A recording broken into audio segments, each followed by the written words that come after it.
Fico arrepiado sempre que começo a compartilhar isso, porque a sensação volta com tudo. Então, se eu sorrir muito enquanto conto, é por um bom motivo. Minha experiência foi realmente uma linda experiência. Foi em 1º de abril de 2008. Eu estava na Força Aérea dos Estados Unidos na época, em Langley, na Virgínia. Eu era jovem, tinha apenas 19 anos e já havia me machucado. Machuquei seriamente o joelho esquerdo em um exercício de treinamento. E na minha cabeça já pensava que não iria ficar muito tempo na Força Aérea. Comecei a chegar atrasado ao trabalho, o que, como você sabe, no exército é algo impensável. Você nunca chega atrasado para nada, tem que estar lá 15 minutos antes. Mas na minha cabeça eu pensava que meu sonho de vida de estar no exército já tinha ido por água abaixo. Eu estava muito chateado. Diria até que estava em um estado de depressão. Pensava, o que vou fazer da minha vida agora? Desde os 10 anos eu tinha certeza de que passaria a vida inteira no exército. Então, certa manhã, eu estava atrasado para o trabalho e minha supervisora pensou que ia me pegar no quarto, dormindo de propósito para me atrasar. Mas, na verdade, ela me encontrou inconsciente no chão do meu dormitório. Eles têm acesso ao meu quarto, então me enviaram imediatamente para o pronto-socorro da base e começaram a fazer uma série de exames em mim. Disseram, vamos verificar seu sangue. Enquanto eu estava sentado naquela cama de hospital, nada aparecia de anormal. Tudo mostrava que eu estava super saudável. Então eles estavam muito confusos sobre o porquê de eu ter desmaiado. Claro, não havia sinais de drogas, álcool ou algo do tipo. Então eles estavam coçando a cabeça, tentando entender. Era visível no rosto deles que estavam perplexos, porque esse jovem de 19 anos, em ótima forma física, estava nessa situação que não fazia sentido. Uma das enfermeiras disse, vamos fazer um raio-x de tórax móvel. Vamos sair do quarto e já voltamos com a radiografia. E foi aí que minha vida mudou completamente. A partir do momento em que ela saiu do quarto, minha visão começou a ficar borrada, duplicada e tremida. Mas ao mesmo tempo eu estava calmo. E nesse momento comecei a ouvir alarmes disparando. E eu não sabia o que estava acontecendo. E então os médicos e enfermeiras começaram a correr para o quarto. Eu estava no final da ala do hospital, na última cama. Enquanto os médicos e enfermeiras entravam no quarto, começaram a gritar, olhando para meu corpo, visivelmente confusos e em pânico. Mas para mim, algo diferente acontecia. Comecei a sentir uma sensação maravilhosa de calma. E em um dos momentos mais caóticos da minha vida, senti uma paz e tranquilidade incríveis. Normalmente, quando algo assustador acontece, você se lembra. Mas nesse caso, mesmo com algo ruim acontecendo comigo, só sentia felicidade e serenidade. Alguém se sentou ao meu lado esquerdo enquanto tudo isso acontecia. O monitor estava à esquerda do meu rosto, enquanto eu estava deitado na cama, e essa pessoa começou a acariciar meu braço esquerdo de forma muito tranquila, me causando arrepios. E em meio a toda a gritaria e ao barulho dos alarmes, ouvi uma voz forte dizendo, vai ficar tudo bem, você vai ficar bem, não se preocupe. E ele continuava a acariciar meu braço. Tentei olhar para o lado esquerdo, mas algo me impediu, não me deixava olhar para ele.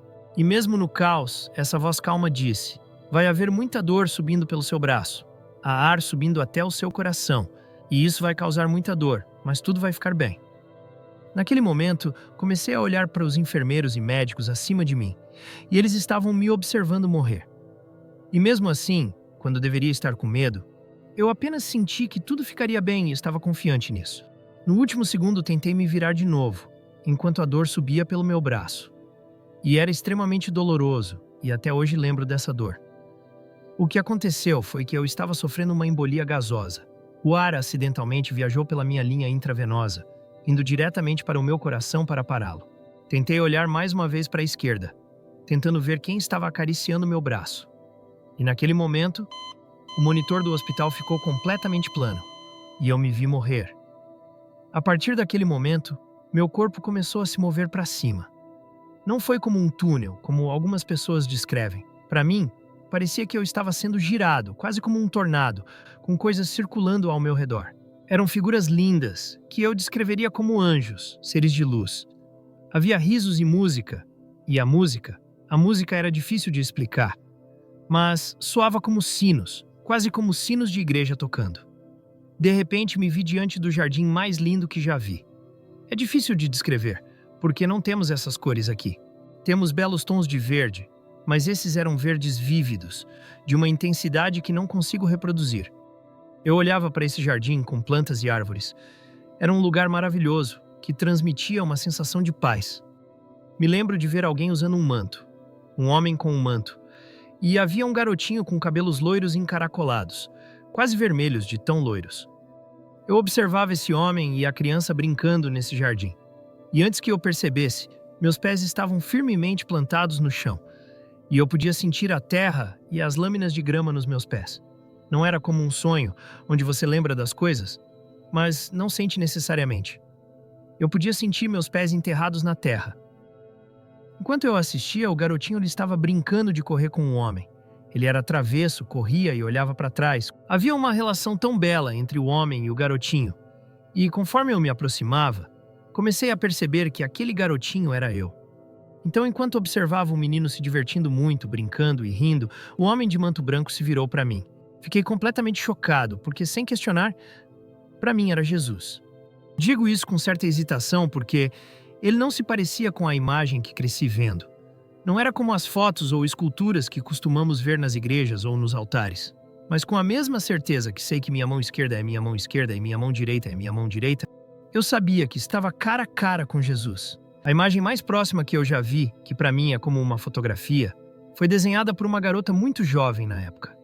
Para mim, ele tinha cabelos castanhos encaracolados e curtos, e seus olhos eram de um verde estrelado. Tinha um maxilar bem definido. Era muito bronzeado, sabe? Um homem de pele bronzeada. Mas os olhos, para mim, eram os mais gentis que já vi, com rugas nos cantos de tanto rir e sorrir, e lembro que isso se destacou para mim. Lábios normais, como se fossem ligeiramente desenhados, e pela minha lembrança, ele tinha cerca de 1,75 de altura. Aquela pintura que ela fez era 100% como ele parecia para mim. Então, toda vez que vejo aquela pintura, meus olhos se enchem de lágrimas. Fico um pouco emocionado, porque isso me tira o fôlego, a beleza daquele sentimento que tive enquanto estava no céu. Nós compartilhávamos uma comunicação que não exigia palavras.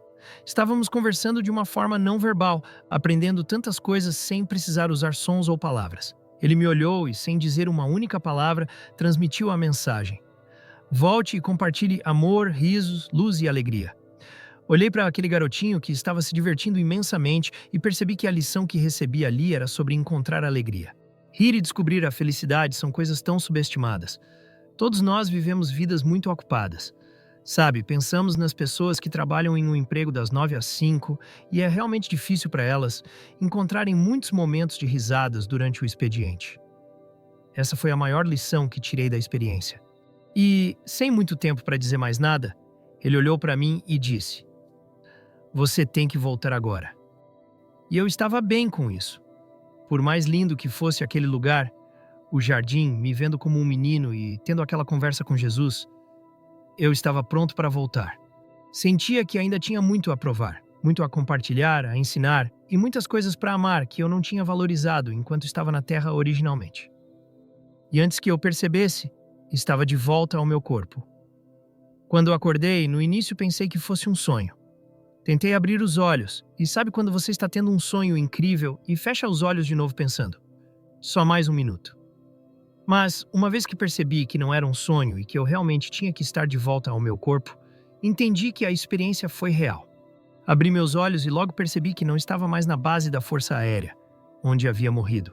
Eu não sabia onde estava. Estava em um quarto de hospital, mas não estava conectado a nenhum equipamento médico. Penso que, se alguém morre por causa de uma embolia gasosa, ou seja, uma parada cardíaca, essa pessoa certamente estaria conectada a diversos aparelhos. Para não me pronunciar como morto na base, a Força Aérea me enviou para um hospital civil. Foi lá que acordei. Portanto, fui essencialmente declarado morto fora da base, para que o exército não precisasse assumir a responsabilidade por isso. E sim, acordei em um hospital civil. Uma enfermeira eventualmente entrou, e o quarto era bem vazio. Não havia muita coisa acontecendo ali. Ela apenas disse que iria chamar o médico e saiu correndo para buscá-lo. Quando o médico chegou, tenho certeza de que, olhando agora para trás, eu gostaria de lembrar mais daquele momento. Aposto que ele estava pensando: o que está acontecendo? Como essa pessoa está viva novamente? Eles disseram: não sabemos mais o que dizer. Vamos apenas enviar você de volta para a base da Força Aérea para mais exames, porque você é a responsabilidade deles. E assim foi. Eles me liberaram do hospital e disseram que eu estava livre para ir. Então, alguns dias depois, voltei ao hospital. Eles realizaram todos os testes possíveis no meu coração. E não havia nada de errado com o meu coração. Nem então, nem agora. O que aconteceu comigo foi inexplicável. Eu estava completamente curado.